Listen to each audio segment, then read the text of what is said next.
I'm glad to be here on this Sunday speaking with you, not to you, but with you. Reverend Sandy's at a workshop this weekend, and I'm sure she is absorbing all that goodness of that workshop. You know, the title of this fourth Sunday of our adventure in spirit is Conscious Communion with Life, or God. Or you could say conscious communication with life, or God. And in contemplating what I wanted to speak to you about, what I wanted you to be able to take home, what words of wisdom I could share involved in this teaching of Ernest Holmes, I thought, well, okay, what is the conscious communication with life? I want you to do an experiment with me. I want you to listen for 1 minute.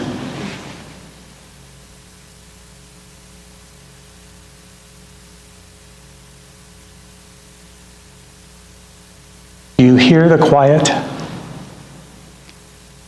In the beginning, there was quiet. There was silence. And out of that came sound. And conscious communion with life is experiencing that oneness, that connection with God, with the universe, while being quiet and still. So one approach I thought was, okay, I could stand here for 20 minutes and we could be in silence. Then I wouldn't have to write a thing. That's why during practicing the presence, we have that moment of silence, to really go deep within, to hear the small, still voice of Spirit, of God speaking to us and through us. And I heard a line in a movie once. I sort of loved it. Only speak if you can improve the silence. But we all have something to say. And we all have something to listen to. What I love about this teaching is it really provides us with the practical spiritual tools that we can apply in life to be a better person, to be a beneficial presence in the world. Ernest Holmes has a beautiful quote. Thank you, Jim, for finding this quote. The silent whisperings of the inner presence come to each as a divine revelation. This is what we teach. This is what Ernest Holmes professed.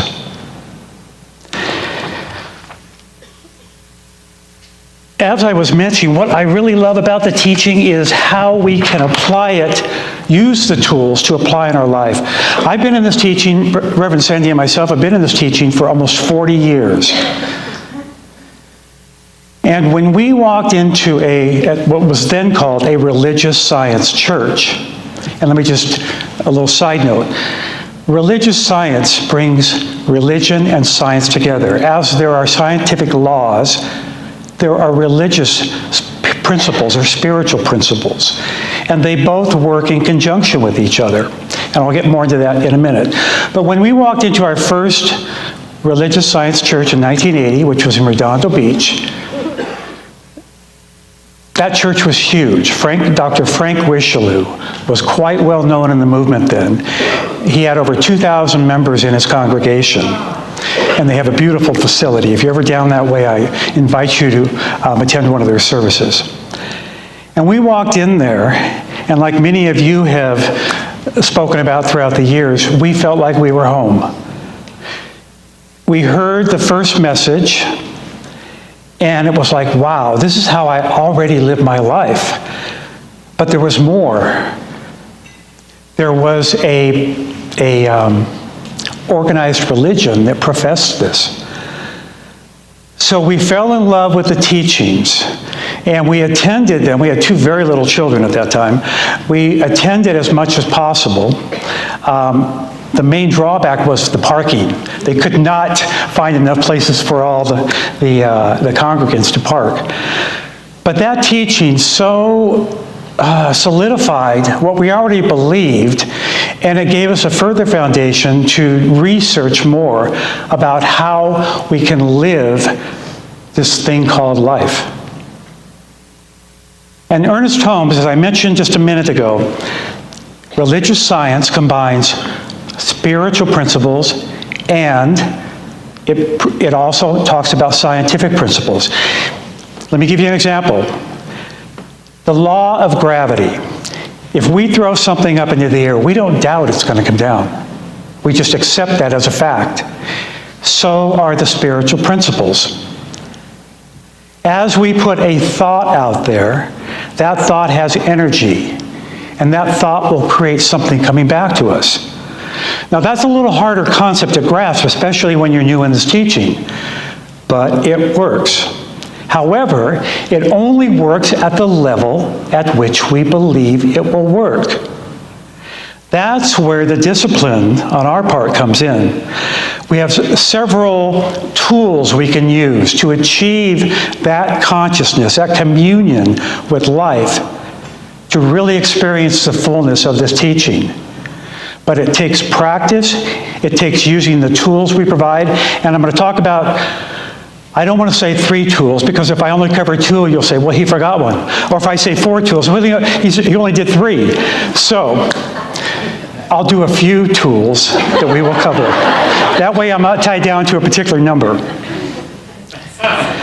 But in the silence, and I love using music as an analogy, obviously in that silence of a blank page, something is created.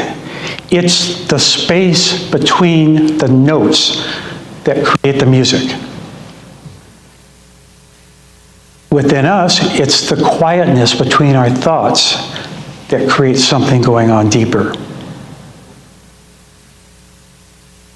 What I really want to focus on in that communion with life is understanding the importance of meditation or just being still. Because when we're still and when we are open, when we quiet our mind, that's when God's message comes into us. That's when we receive something. We are that open vehicle. We don't have to do anything. That's when God is at work through us.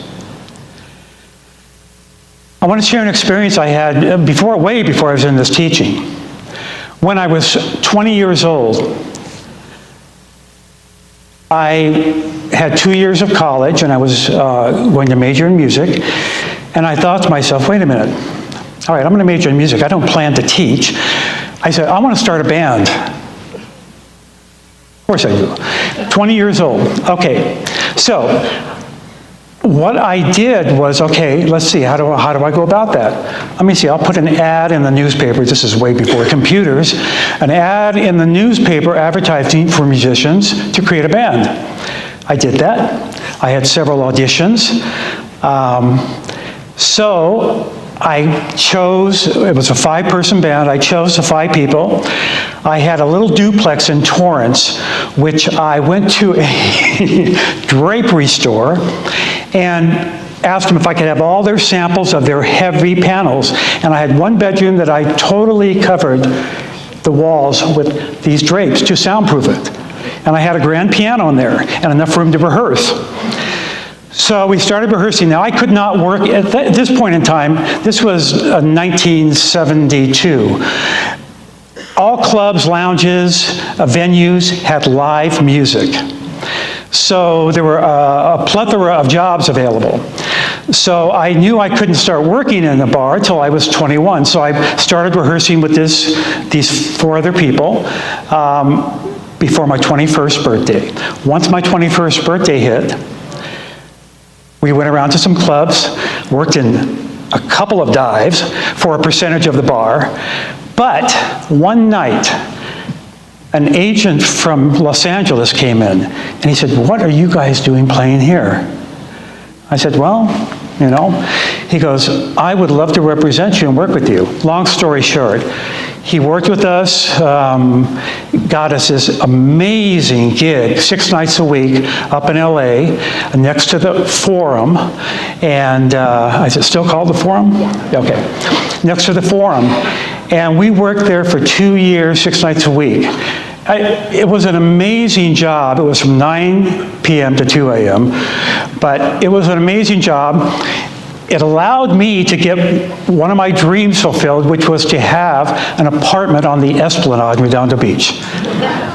So at 21, I was able to afford that. Of course, back then the rent was only $200 a month. But my point is, I never doubted what I was doing, how I was moving forward, how I was putting the pieces together. It all fell into place, and I never questioned it. Now, I think part of that is being younger and being naive or not being aware of that you can fail, because I think as we get older, we have some losses as well as gains in our life, but we sometimes hold on to those losses, and we forget who we really are. So at that young age, I never doubted what I could do, and I did it, and it served me well, and that's how I met Sandy, was with my band. And so one thing led to another. So I find that if we each take the opportunity to just be still, know the power that we possess within us, know what we are capable of, don't doubt it. It's when we step into that doubt and fear that things will either be blocked or not move forward. Now, we talk a lot about thought in this teaching because thought is creative. Ernest Holmes states that thought is creative. Creativity, I don't just want to pigeonhole into being artistic. Being creative is a way you can live your life, a way you can solve a problem, a way you can support a household.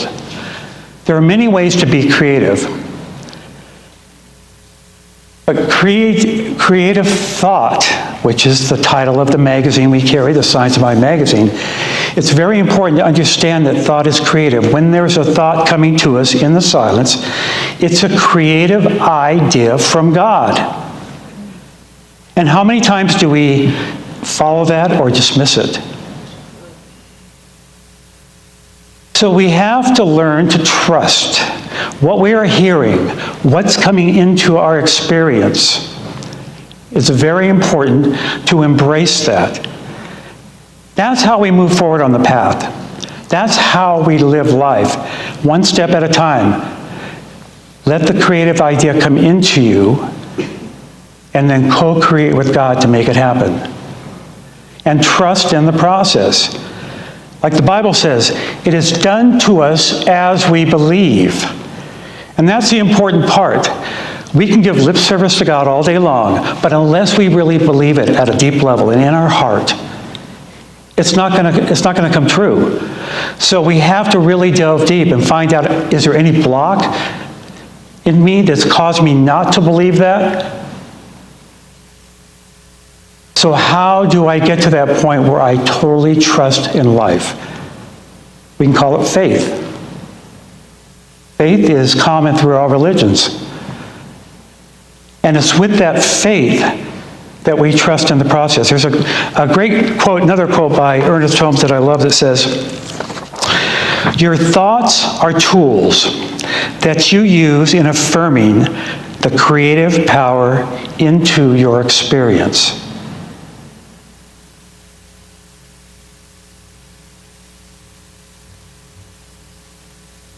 One of the tools we use,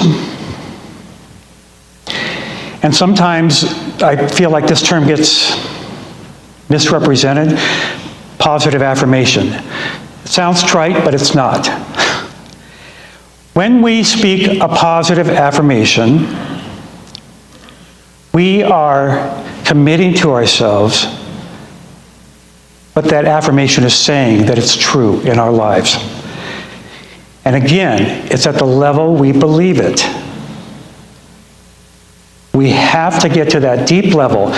And to support that affirmation, we have to feel it.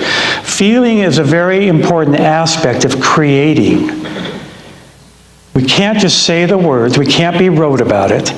We have to feel it. What does it feel like to be affirming what I'm affirming? What is coming from that? And when we can hold on to that feeling, there's a transformation that takes place. We can embrace it at a deeper level. So in that conscious communion with life, knowing the power of silence, the power of our thoughts, which is one of our main tenets in what we teach, and the power of affirming. That is so important in receiving what it is we want in life. And it's not about receiving things, although that's a piece of it. It's about receiving more joy, more love, more connection, community, purpose. You know, each of us has a purpose. It doesn't matter how big or small, it's a purpose. We are here for some reason to do something. Whether it's making a difference in somebody else's life, whether it's making a difference in the world, whether it's creating a better environment. We each have something that is of beneficial importance in life. And that's a good starting place when you go into silence to see what that is and to let it come to you. You don't have to figure out the how. That's up to God. Just figure out what it is for yourself. Let that voice come to you. I find in this teaching, oftentimes, we forget about how certain challenges or circumstances come into our life.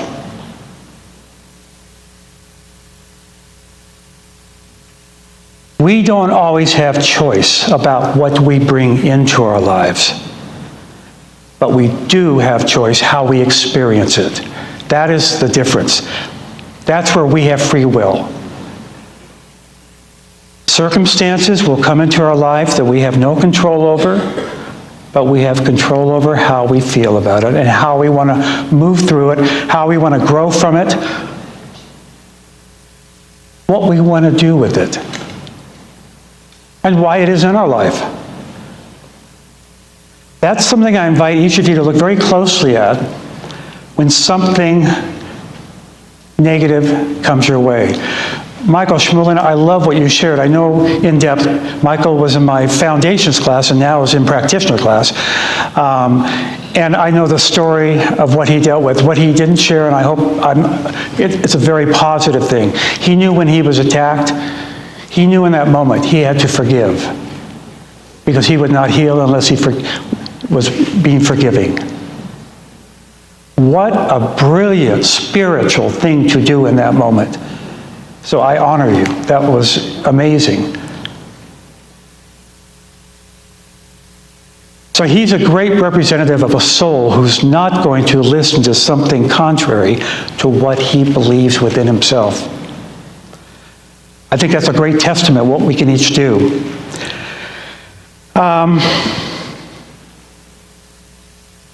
I like what Confucius said. He always says wise things. Life is really simple, but we insist on making it complicated.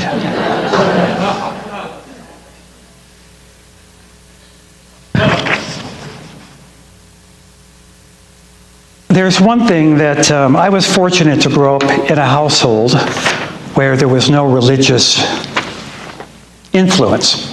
Now, it was the 50s and 60s. We went to church. I went to church, my family, the Methodist Church, and attended Sunday school every Sunday. And I had parents that allowed us to develop our own views and opinions about things. They fostered that, encouraged that. They fostered myself and my two brothers to pursue what their passion was. And we were all very different. I was a musician. My middle brother was an amazing athlete, who almost got to play for the Dodgers. And my oldest brother was an artist. But they fostered us in that and giving us the schooling for that. And I remember one thing my mother always said as I was growing up: you can do anything if you put your mind to it. I thought, wow, that stuck with me. So that's probably where I developed some of this teaching or this thinking that we talk about here at InSpirit. So what I invite you to do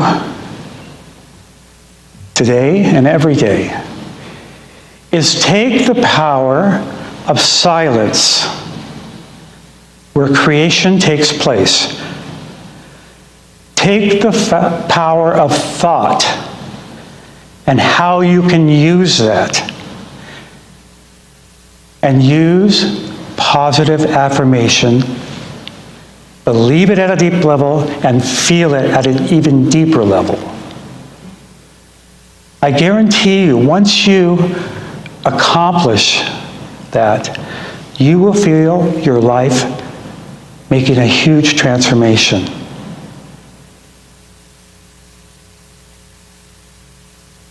In closing, creativity comes from the heart. Comes from God. I ran across this sweet story that I wanted to share with you. It says, as God was creating the world, God called upon his archangels. God asked the archangels to help with deciding where to put the secret of life. Buried in the ground, one angel replied. Put it on the bottom of the sea, said another. Hide it in the mountains, another suggested.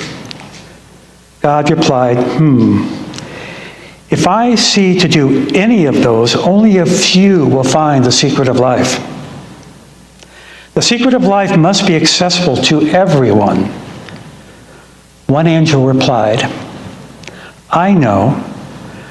Put it in every person's heart. Yes, said God, within every person's heart. And so it was. The secret of life lies within all of us. I'm going to be getting back up here in a minute, but I know the power of music, the power of words, and I want to share this, having Gretchen with the lyrics imparted upon you.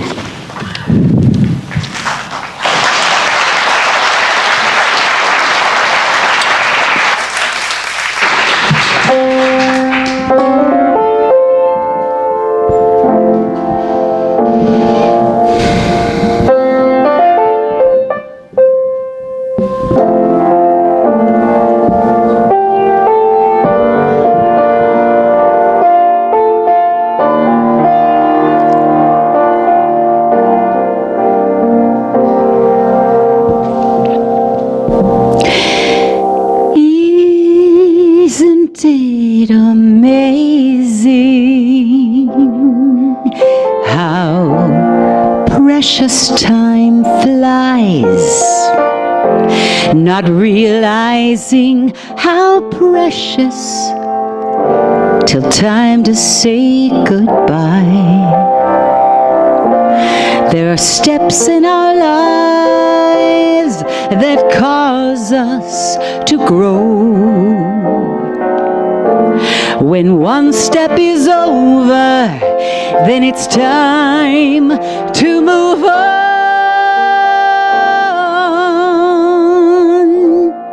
If only I could leave a smile on your face,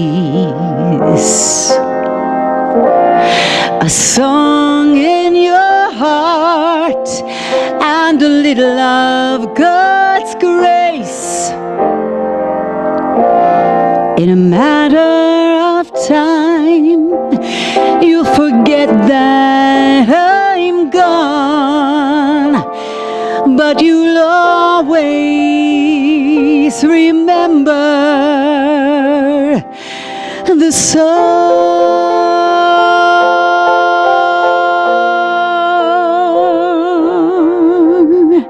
Sometimes we're scared. Yes, we're scared to risk losing. There's pain in the command to reach out and love. My mother once told me that pain is worth trying. It's better to have loved and lost than never to have loved at all.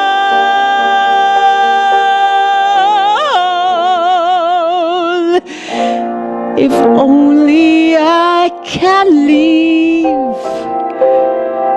a smile on your face, a song in your heart, and a little of God's grace. In a matter of time, you'll forget that I'm gone, but you'll always remember the song.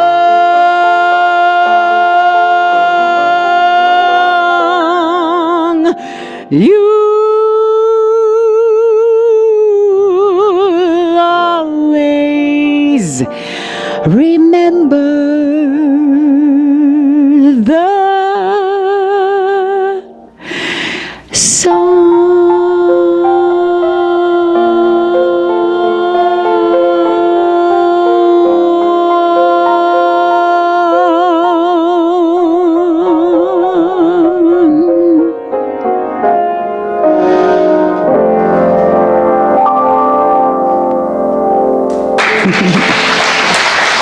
Thank you.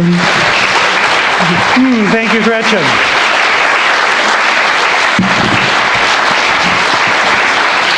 Now, in closing, I'd like you to join me in prayer as we take these empowered words this morning and use them in our lives. We come together in that knowing that there is that one power for good, that we use, that we believe, that we feel. And we take those words, we take that idea, we take that silence, and we apply it into our experience of life. And I know for every individual that they possess that same drive, that same heart, that same emotion in expressing themselves and being their greatest. So I give great thanks for this morning, knowing every individual here is blessed and a blessing in my life. And together we say, and so it is. Thank you.